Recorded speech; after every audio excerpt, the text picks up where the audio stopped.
News 18 বাংলায় স্বাগত। আপনাদের সঙ্গে রয়েছে আমি শর্মিষ্ঠা। পৃথিবীর গভীর অসুখ এখন দূষণ বিষে জর্জরিত। শেষের সেদিন ভীষণভাবে ভয়ঙ্কর। তবে সেই ভয়ঙ্কর ছবিটা বুঝতে শেষের দিনটার জন্য অপেক্ষা করতে হবে না। আমাদের চারপাশে অজস্র উদাহরণ রয়েছে, যেমন বায়ু, দৃশ্য, শব্দ, জল, নানা দূষণে বাংলা ধুঁকছে। দূষণ সচেতনতায় নিউজ 18 বাংলার নতুন উদ্যোগ সংকল্প। আসুন আমরা সকলে মিলে দূষণের বিরুদ্ধে এই যুদ্ধে সামিল হই।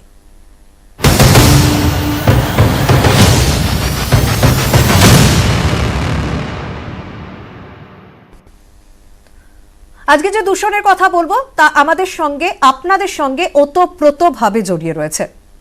মাটির নিচে, অর্থাৎ বুঝতেই পারছেন আমরা জীবনের কথা বলছি, আমরা জলের কথা বলছি। সেই বিপদ মাটির নিচেই এখন। কলকাতায় ভূগর্ভস্থ জলস্তর ক্রমেই নামছে, খাস মহানগরীতে বাড়ছে ধসের আশঙ্কা। বিশেষজ্ঞদের আশঙ্কা এর জন্য আর্সেনিকেরও প্রকোপ বাড়তে পারে। জলের অপর নাম জীবন। সেই জলেই এখন বিপদ সংকেত। গবেষণা বলছে কলকাতার ভূগর্ভস্থ জলস্তর ক্রমেই নামছে। অভিযোগ, জল অপচয় রুখতে হাজারো প্রচার সত্ত্বেও কাজের কাজ তেমন কিছু হচ্ছে না। বহুতলগুলি বোরিং মেশিন ব্যবহার করে মাটির নিচ থেকে জল তুলে নিচ্ছে। বাড়ছে জল নিয়ে অসাধু ব্যবসাও। কলকাতার একটা বড় অংশে কিন্তু এখনো ভূগর্ভস্থ জল তোলা হয়। মাল্টি স্টোরিড বিল্ডিং গুলো দেখেন, তাদের কিন্তু জলের সোর্সই হচ্ছে ভূগর্ভস্থ জল। জলের ব্যবসা শুরু হয়েছে। আমি জানি না যারা জলের ব্যবসা করছে কোথা থেকে এরা পারমিট পাচ্ছে, কি পাচ্ছে। কলকাতায় পানীয় জলের চাহিদা মেটায় গঙ্গা এবং ভূগর্ভস্থ জল। বিশেষজ্ঞরা বলছেন 1958 থেকে 2003 সাল পর্যন্ত মাটির নিচের জলস্তর ক্রমেই কমেছে। কোথাও 7 মিটার, কোথাও আবার 11 মিটার কমেছে জলস্তর। 2016 থেকে প্রায় 14 মিটার কমেছে জলস্তর। বিশেষজ্ঞদের সতর্কবার্তা, জলস্তর নেমে যাওয়ায় কলকাতায় ধস নামতে পারে, ধসে যেতে পারে ঘরবাড়ি, বাড়তে পারে আর্সেনিকের প্রকোপও। আমরা দেখেছি 2019-এর সেপ্টেম্বরে যে বউবাজার এলাকায় বিরাট একটা ল্যান্ড সাবসিডেন্স হয়, সেটা একমাত্র কারণ হচ্ছে যে ওই 14-15 মিটার যে অ্যাকুইটার্ড আছে, সেই অ্যাকুইটার্ডে ফুটো করার ফলে প্রচুর জল বেরিয়ে যায়। সেই কারণে এই ধরনের ল্যান্ড সাবসিডেন্স হয়েছে। গবেষণা বলছে park street, Camac street, park circus, Rajabazar, fort William চত্বর সহ বিভিন্ন জায়গায় জলস্তর কমছে।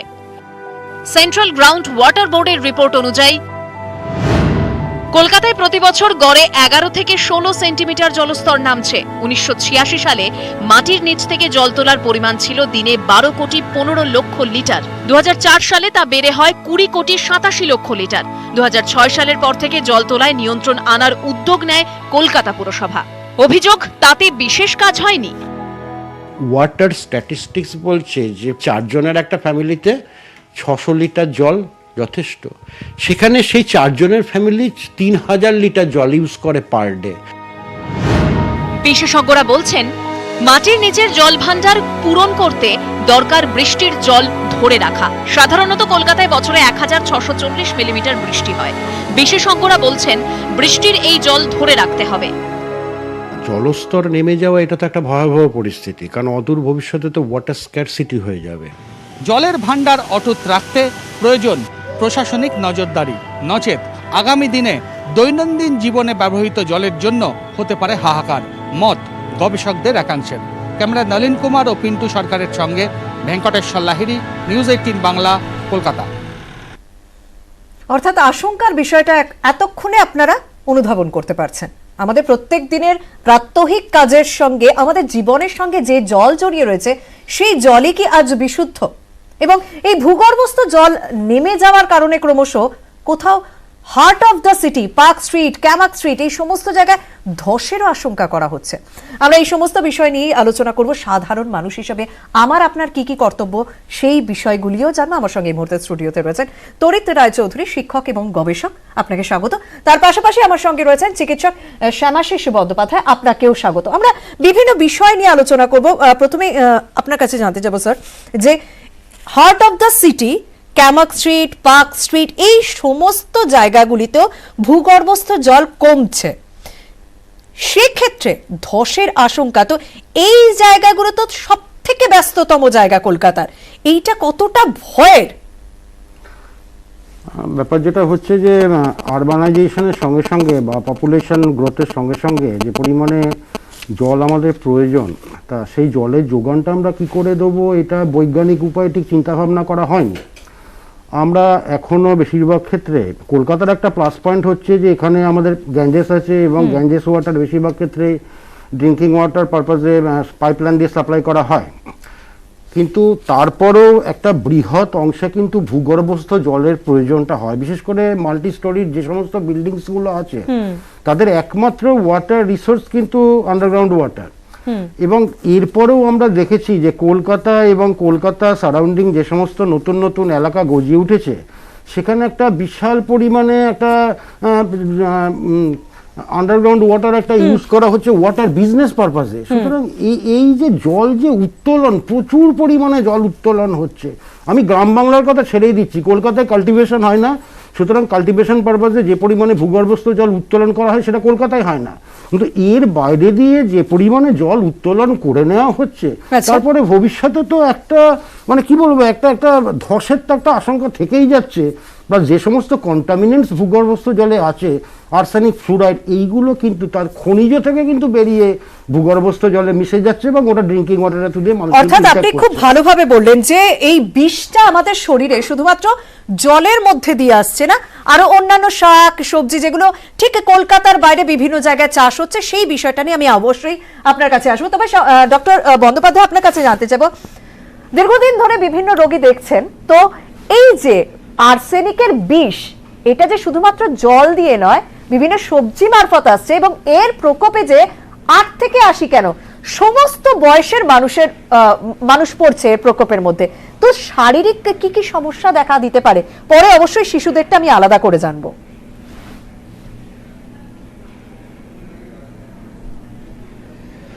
দেখুন, জলের একটা কনসেপ্ট আছে আমাদের চিকিৎসা শাস্ত্রে যেটাকে বলে পোর্টেবিলিটি, মানে জলটা পানীয় যোগ্য কিনা। এবার পানীয় যোগ্য যে জল সেটা দুভাবে পানীয় হতে মানে পানীয় যোগ্যতা হয়। একটা হচ্ছে তার মধ্যে কোনো ইনফেকশন, ব্যাকটেরিয়া, ভাইরাস, এই জাতীয় প্যারাসাইট, এই জাতীয় কিছু আছে কিনা, যেটা সাধারণত কোলিফর্ম কাউন্ট হিসাবে দেখা হয়, যেটার জন্য জলকে অনেক সময় ক্লোরিন দিয়ে পরিশ্রুত করা হয়। আরেকটা জলের হচ্ছে যে জলের হেভি মেটাল কন্টেন্ট, সেটা শুধু আর্সেনিক নয়, আর্সেনিক তো ডেফিনেটলি আমাদের এখানে একটা সমস্যা, এবং সাহেবগঞ্জ, ওই পাকুড়, সাহেবগঞ্জ, ফরাক্কা, যেখান থেকে গঙ্গা ঘুরে আমাদের দিকে আসছে সেই জায়গাটা থেকে একটা বিশাল আর্সেনিক বেল্ট আছে, যেটা ইনফ্যাক্ট গঙ্গাও এক সময় সেই আর্সেনিকের জলেতে মানে গঙ্গাতেও আর্সেনিক আসার একটা ভয় ছিল খুব স্ট্রং। এবার শুধু আর্সেনিক নয়, আর্সেনিকের সঙ্গে বিভিন্ন হেভি মেটাল আছে, সেটা কিছু কিছু ইন্ডাস্ট্রিয়াল ওয়েস্টের সাথে, যেমন রং ইত্যাদি, এই সমস্ত ওয়েস্টের সাথে এসে গঙ্গায় পড়ে, বা জলের মধ্যে দিয়ে মাটির ভেতরে চলে যায়, যার মধ্যে লেড রয়েছে, মলিবডেনাম রয়েছে, কপার রয়েছে, এই জাতীয় হেভি মেটাল গুলো কিন্তু জলের মধ্যে মেশে। সো একটা ইনফেকশনগত ভাবে জলের পরিশ্রুত, আরেকটা এই হেভি মেটালের থেকে জলকে পরিশ্রুত রাখা। এই দুটো ভাগে জলকে ট্যাকেল করলে তবেই সেটা প্রপার পানীয় জল হতে পারবে। কিন্তু শারীরিক কি কি সমস্যা দেখা দেয় প্রাথমিকভাবে যদি সেখানকার মানুষ এই আর্সেনিক তাদের শরীরে প্রবেশ করে? শারীরিকভাবে প্রাথমিক কি সমস্যা দেখা দেয়? দেখুন, সবচেয়ে কমন সমস্যা হচ্ছে স্কিন প্রবলেম। আপনার একটা স্কিন র্যাশ হয় এবং যেটা সাধারণভাবে সারতে চায় না, এবং সেই স্কিন র্যাশ থেকেই আমরা মোটামুটি সন্দেহ করি যে আর্সেনিক প্রবণ জায়গায় থাকলে তার আর্সেনিক পয়জনিং হচ্ছে কিনা। এছাড়া তার লিভারের সমস্যা, কিডনির সমস্যা, বোন ম্যারোর সমস্যা, এই জাতীয় আরো অনেক সমস্যা হয়। এবং আর্সেনিকের স্কিন থাকলে এবং যে কোনো এই ধরনের হেভি মেটাল থাকলে সেটা ফার্টিলিটির উপরে তার ইম্প্যাক্ট আছে, আপনার ভাবনা চিন্তা মানে ব্রেন ফাংশনের উপরে তার ইম্প্যাক্ট আছে, সাইকোসিস হতে পারে, ডিমেনশিয়া হতে পারে। সো এইগুলো এই ধরনের শারীরিক সমস্যাগুলো আসে, আমি অবশ্যই একদিনে হয় না, মানে আপনি আমি আসবো শিশুদের বিষয়টা নিয়েও আপনার কাছে আসবো। ঠিক এই জায়গায় স্যার আপনার কাছে জানতে চাইবো যে শুধুমাত্র যে পানীয় জলের মধ্যে দিয়ে শরীরে বিষ আমাদের ঢুকছে তা নয়, মানে এই জায়গাটা মানে একটা ভীষণ রিস্ক ফ্যাক্টর। যে জায়গাগুলোর কথা বললেন, মালদার কথা বললেন, মুর্শিদাবাদের কথা বললেন, ফরাক্কার এলাকা ওই জায়গাটার কথা বললেন, এই জেলাগুলিতেও কিন্তু একটা আর্সেনিকের প্রকোপ দেখা যাচ্ছে, যেখানে চাষাবাদ হয়, অর্থাৎ সবজি মারফত, ধান মারফত, চাল মারফত, যেটা আমাদের সব থেকে প্রধান খাদ্য। এই বিষয়ে এই ফুড চেনটা কিভাবে আসছে, আর্সেনিক কিভাবে আমাদের শরীরে ঢুকছে, এটা আওয়ার রেকর্ড বা আওয়ার রিপোর্ট, কারণ আমি যে কথাগুলো বলবো based on our published research report in peer reviewed international journals. আমরা যেটা দেখেছি যে আমাদের report school of environmental studies Jadavpur university পশ্চিমবাংলায় 14টা ডিস্ট্রিক্টের ভূগর্ভস্থ জলে আমরা আর্সেনিক পেয়েছি। তার মধ্যে 9খানা ডিস্ট্রিক্ট মেনলি যেটা আর্সেনিক কবলিত আর কি, তার মধ্যে ভাগীরথীর পূর্ব দিকে 6খানা ডিস্ট্রিক্ট, মালদা, মুর্শিদাবাদ, নদিয়া, উত্তর 24 পরগনা, দক্ষিণ 24 পরগনা এবং কলকাতার বিশেষ করে সাউথ পার্টটাই ভূগর্ভস্থ জলে কিন্তু আর্সেনিক পেয়েছি। এবং ভাগীরথীর পশ্চিম দিকে 3খানা ডিস্ট্রিক্ট, বর্ধমান, হাওড়া এবং হুগলি ভূগর্ভস্থ জলে আমরা আর্সেনিক পেয়েছি। এর বাইরে আরো 5খানা ডিস্ট্রিক্ট আছে, সেটা হচ্ছে উত্তরবঙ্গে দার্জিলিং, জলপাইগুড়ি, কোচবিহার, আচ্ছা, উত্তর দিনাজপুর, দক্ষিণ দিনাজপুর। এবং আপনি দেখবেন যে কলকাতা বাইরে, কলকাতাকে যদি আমি বাদ দিই, বাকি ডিস্ট্রিক্টগুলোই বেশিরভাগ কিন্তু চাষাবাদটা খুব ভালো পরিমাণে হয়, বিশেষ করে মালদা, মুর্শিদাবাদ, নদিয়া, বর্ধমান, হুগলি।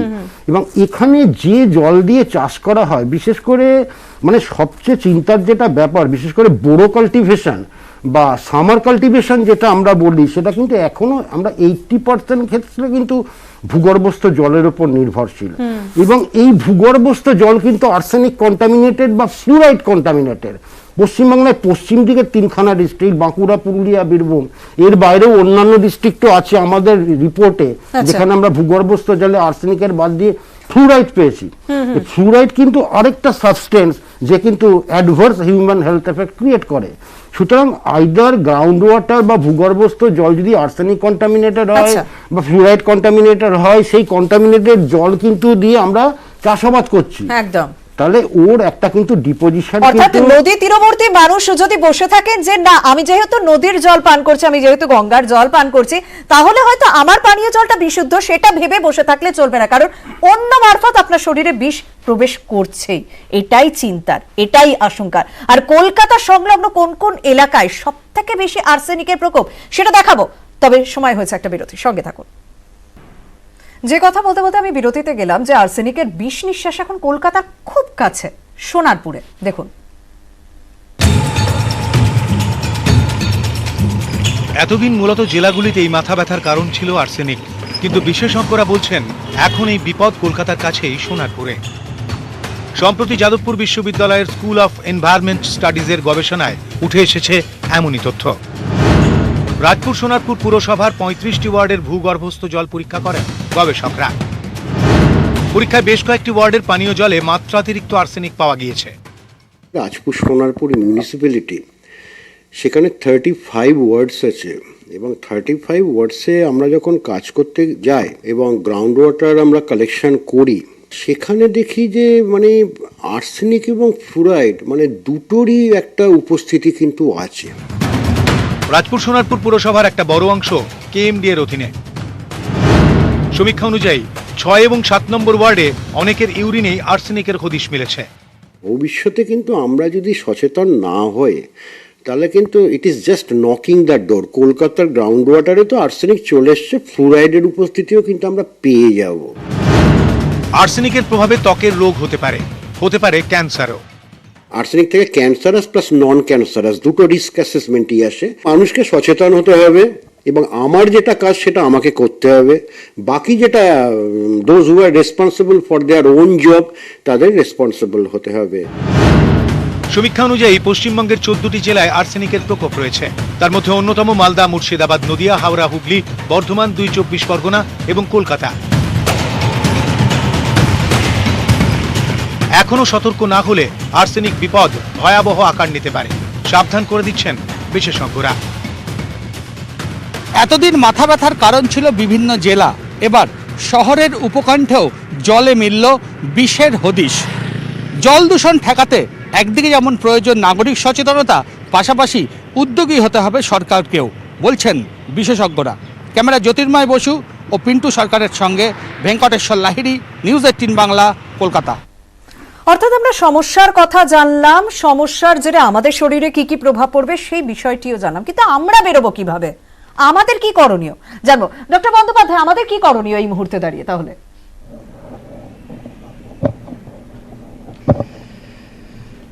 দেখুন, ইন্ডিভিজুয়াল হিসাবে আমাদের করণীয় কিছু করা মুশকিল। আপনি আমি একলা কিছু করতে পারবো না। আমাদের এই প্রবলেমটা সমষ্টিগতভাবে সরকারের সাহায্যেই ট্যাকল করতে হবে। 1 নম্বর হচ্ছে আমাদের ডিপেন্ডেন্সি অন গ্রাউন্ড ওয়াটার কমাতে হবে। জল ভরো যে ব্যাপারটা আছে সেটাকে রিয়েল বুস্ট দিতে হবে, এবং বিভিন্ন ভাবে সরকার, পাবলিক হেলথ ইঞ্জিনিয়ারিং বিভাগ, ইরিগেশন বিভাগ সবাইকে একসাথে কাজ করে এই রেন ওয়াটার হারভেস্টিংটা আমাদের পাখির চোখ করতে হবে। আচ্ছা, আমি এইটা নিয়ে এইটা কিন্তু না করলে এখান থেকে আপনি সহজে মুক্তি পাবেন না। আচ্ছা আচ্ছা, তো এই জায়গা থেকে আপনার কাছে জানতে চাইবো, সত্যি তো একটা পথ রয়েছে, যে পথটা আমরা প্রতিবেদনেও বললাম এবং ডক্টর বন্দ্যোপাধ্যায়ও বললেন। হ্যাঁ, এক্স্যাক্টলি তাই। আমার যেটা মতামত, দীর্ঘ প্রায় 25 বছর আমি এই গবেষণায় যুক্ত আছি, সেটা হচ্ছে যে একদম বাচ্চা বয়স থেকে মানুষকে শেখাতে হবে যে জল যে জীবন, জলের যে প্রয়োজনীয়তাটা, এটা কিন্তু একটা 30 বছরের মানুষকে কিন্তু শেখানো যাবে না যে আপনি জলটা মিস ইউজ করবেন না, আপনি এটা করবেন না, ওটা করবেন। এটা একদম বাচ্চা বয়স থেকে স্কুলে যদি আমরা এনভায়রনমেন্টাল সায়েন্স জিনিসটা যদি এটা প্রচার করতে পারি স্কুলের শিক্ষকদের থ্রু দিয়ে, এবং কি করতে হবে এবং কি করতে হবে না, এর মধ্যে যদি একটা পরিষ্কার যদি ব্যারিকেড আমরা করে দিয়ে বাচ্চাদের শেখাতে পারি, তাহলে আজ থেকে 20 বছর পরে কিন্তু আমরা সমস্যাটা থেকে অনেক বেরোতে পারবো। যেমন জাস্ট আমি কিছু উদাহরণ দিচ্ছি, যেমন একটা ডায়লগ আমি বলেছিলাম যে 4 জনের ফ্যামিলিতে যেখানে আমার 600 লিটার জলে হয়ে যায়, সেখানে ওই 4 জনের একই ফ্যামিলি কিন্তু 3000 লিটার জল ইউজ করে। এই যে মিসইউজ অফ ওয়াটার, এই মানসিকতাটা কিন্তু একটা 30 বছরের মানুষকে বোঝানো যাবে না, বাচ্চা বয়স থেকে তুলতে হবে। অর্থাৎ বোঝাই যাচ্ছে যে আমাদের প্রত্যেককে দায়িত্ব নিতে হবে। হ্যাঁ, একটা বাচ্চাকে তো আমরা শেখাবোই, কিন্তু যারা শেখাবো তারা কতটা শিখছি, তারা কতটা সচেতন, এখনকার বর্তমান হয়তো আমরা সুরক্ষিত করতে পারছি না, কিন্তু ভবিষ্যৎ যাতে সুরক্ষিত হয় সেই সংকল্প আমাদেরকে নিতে হবে, আর সেই সংকল্পই আমাকে আপনাকে নেওয়াচ্ছে নিউজ 18 বাংলা। অনেক ধন্যবাদ তড়িৎ রয়চৌধুরী, আর অনেক ধন্যবাদ ডক্টর বন্দ্যোপাধ্যায়। আমরা এই সংকল্প নেব প্রত্যেক দিনই, প্রত্যেক শনিবার আমরা এই সংকল্প নিয়ে নতুন নতুন সমস্যার কথা, সমাধানের কথা আপনাদের সামনে তুলে ধরবো। তবে আজকে এই পর্যন্ত, আরো অন্যান্য খবরের জন্য নজর রাখুন নিউজ 18 বাংলায়।